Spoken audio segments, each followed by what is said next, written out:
और चलिए बात करते हैं दिल्ली में संसद के विशेष सत्र का आज दूसरा दिन है और आज पुराने संसद भवन में ग्रुप फोटो सेशन का कार्यक्रम होगा, जिसको लेकर सभी सांसद सुबह 9:30 बजे कोर्टयार्ड 1 में एकत्रित होंगे, जहां ग्रुप फोटो सेशन होगा। और वहीं सुबह 11 बजे पुराने संसद भवन के सेंट्रल हॉल में एक विशेष कार्यक्रम आयोजित किया जाएगा। इसमें संसद की ऐतिहासिक विरासत पर फोकस रहेगा। इसके साथ ही कार्यक्रम में पीएम मोदी, उपराष्ट्रपति जगदीप धनखड़ और लोकसभा अध्यक्ष ओम बिरला का संबोधन होगा। इसके अलावा कार्यक्रम में बीजेपी सांसद मेनका गांधी, पूर्व प्रधानमंत्री मनमोहन सिंह और झारखंड मुक्ति मोर्चा के सांसद शिबू सोरेन का भी संबोधन होगा। इस समारोह के बाद नई संसद में प्रवेश किया जाएगा, जहां संसद के विशेष सत्र के दूसरे दिन की कार्रवाई होगी और कल से नई संसद में नियमित संसदीय कामकाज जो है वो शुरू हो जाएगा।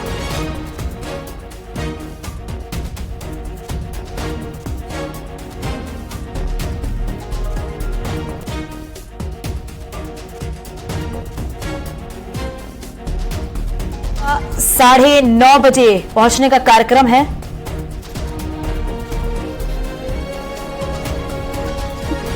तो आपको बताते चले कि फिर कल से नई संसद में नियमित संसदीय कामकाज जो है वो शुरू हो जाएगा। बताया जा रहा है कि आज पीएम मोदी का संबोधन भी होगा। संसद के विशेष सत्र का आज दूसरा दिन है और पुराने संसद भवन में ग्रुप फोटो सेशन होगा। बताया जा रहा है कि सभी सांसद जो है वो सुबह 9:30 बजे पहुंच जाएंगे और नई संसद भवन में प्रवेश का कार्यक्रम भी है। सेंट्रल हॉल में सुबह 11 बजे पूरा कार्यक्रम होगा। इस दौरान पीएम मोदी का संबोधन भी होगा।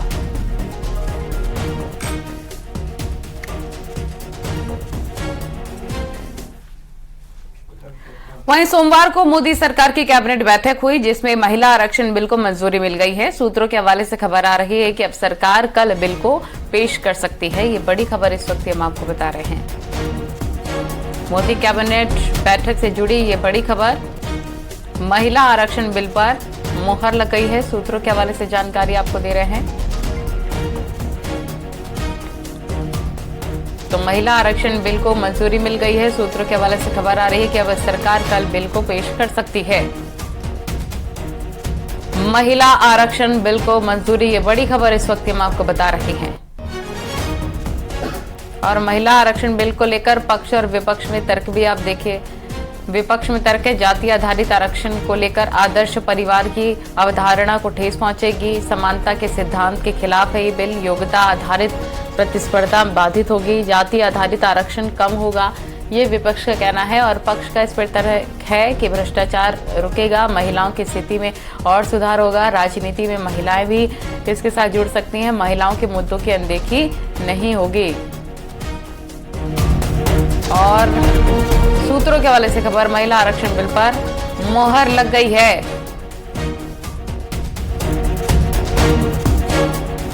तो ये बड़ी खबर, अहम जानकारी आपको हम यहाँ बता रहे हैं। पक्ष और विपक्ष में इस बिल को लेकर काफी ज्यादा चर्चाएं हुई, लेकिन अब फिलहाल सूत्र ये बता रहे हैं महिला आरक्षण बिल को मंजूरी मिल गई है। अब सरकार कल बिल को पेश कर सकती है।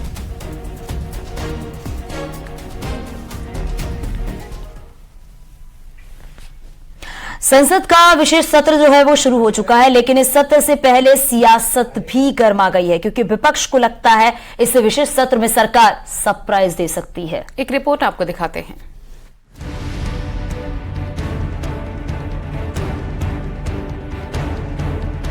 पुराने संसद भवन से विदाई और नए संसद भवन में श्री गणेश उस सत्र से होने जा रहा है, जिस पर सियासी महाभारत छिड़ा है।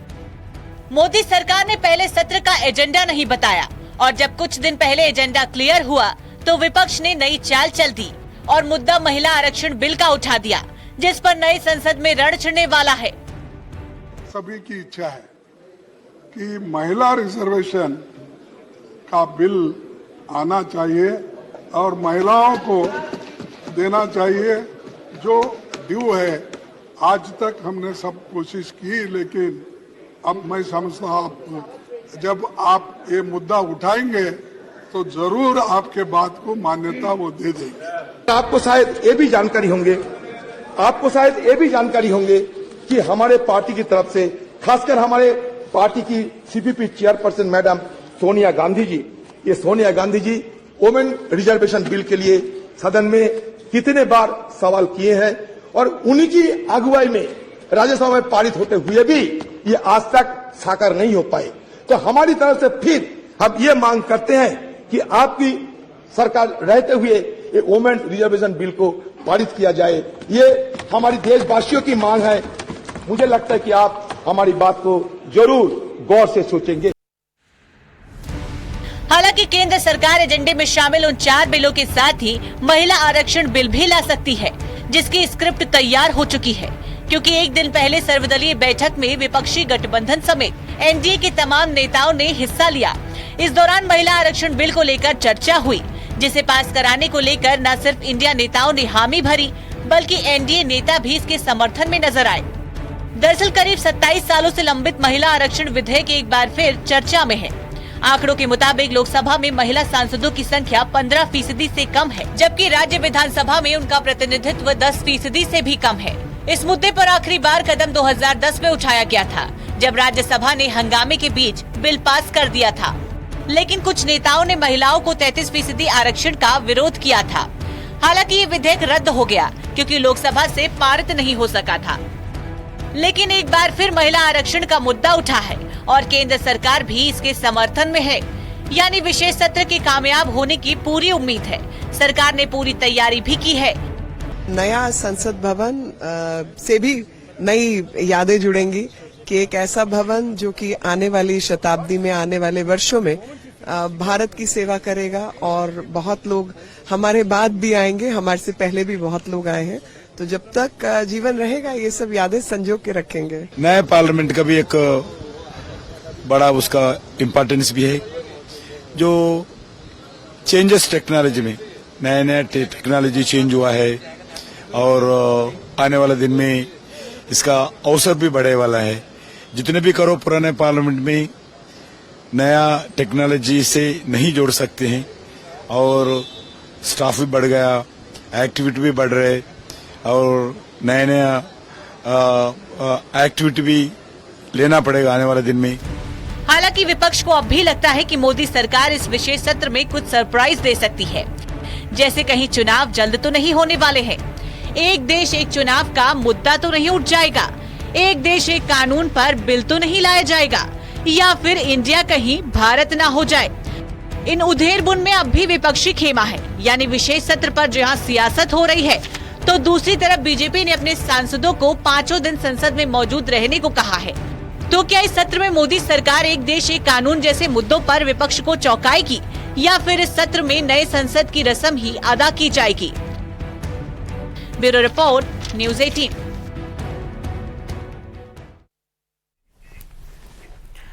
प्रधानमंत्री नरेंद्र मोदी 23 सितंबर को वाराणसी के दौरे पर आ रहे हैं। पीएम मोदी गंजारी और रुद्राक्ष कन्वेंशन सेंटर में आयोजित 2 कार्यक्रमों में शिरकत करेंगे और इसके लिए प्रशासन की तैयारियों का जायजा लेने के लिए सीएम योगी वाराणसी पहुंचे। सीएम योगी काशी में अधिकारियों के साथ समीक्षा की और विकास कार्यों को लेकर रिपोर्ट कार्ड भी देखा।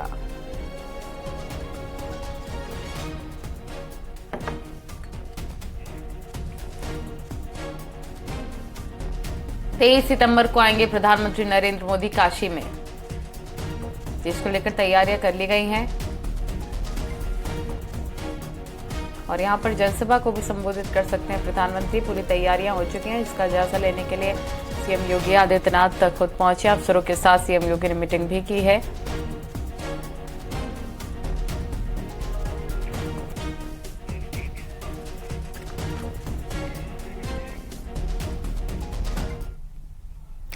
प्रधानमंत्री नरेंद्र मोदी एक बार फिर अपने संसदीय क्षेत्र के दौरे पर जाने वाले हैं और काशी से 24 का चुनावी शंखनाद करने वाले हैं। लेकिन उससे पहले सीएम योगी खुद तैयारियों का जायजा लेने के लिए वाराणसी पहुंचे। हालांकि पीएम मोदी का इस बार काशी दौरा कई मायनों में खास होने वाला है। एक रिपोर्ट आप देखिए।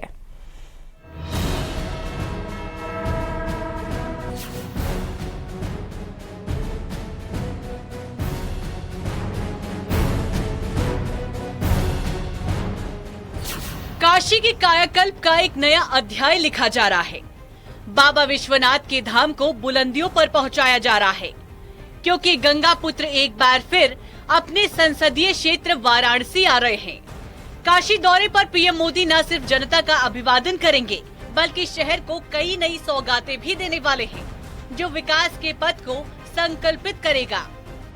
23 सितंबर को काशी का 42वां दौरा करेंगे।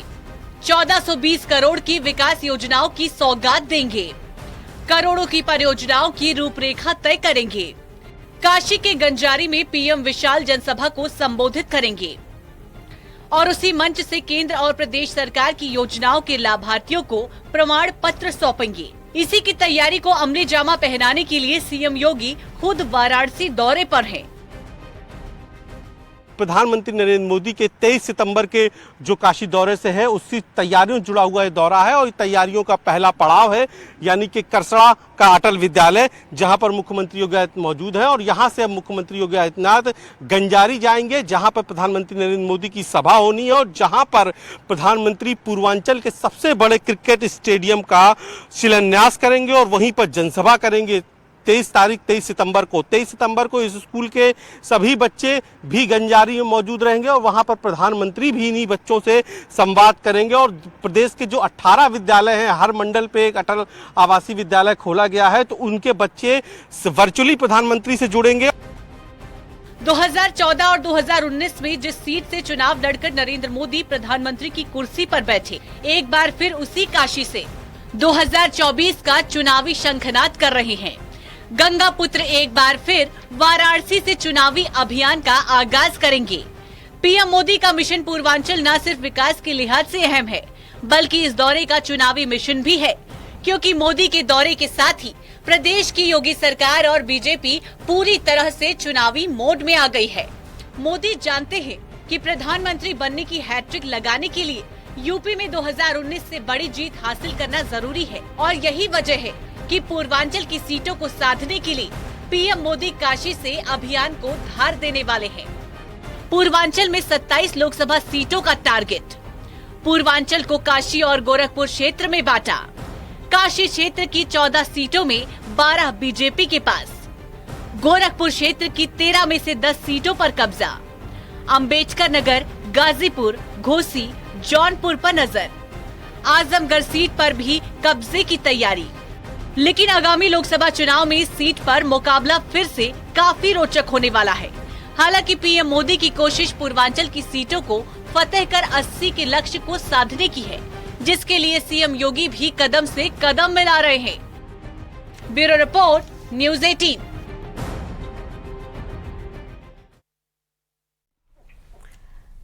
तो सीएम योगी काशी के दौरे पर रहे, जहां उन्होंने काशी के कोतवाल कहे जाने वाले बाबा काल भैरव के दर्शन किए। सीएम योगी ने काल भैरव मंदिर में विधि विधान से आरती भी की, साथ ही मंदिर की परिक्रमा भी की। काल भैरव के दर्शन के बाद सीएम योगी बाबा विश्वनाथ के मंदिर भी पहुंचे और बाबा विश्वनाथ की पूजा अर्चना की। 2 तस्वीरें इस वक्त आप देख रहे हैं, विधि विधान के साथ पूजा अर्चना करते हुए सीएम योगी।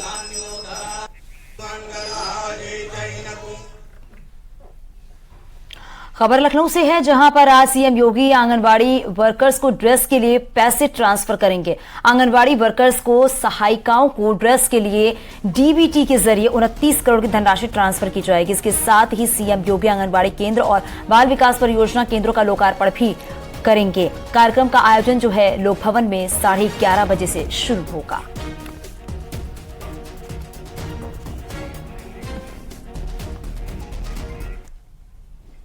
खबरें लगातार जारी हैं, बहुत ही छोटे से ब्रेक का।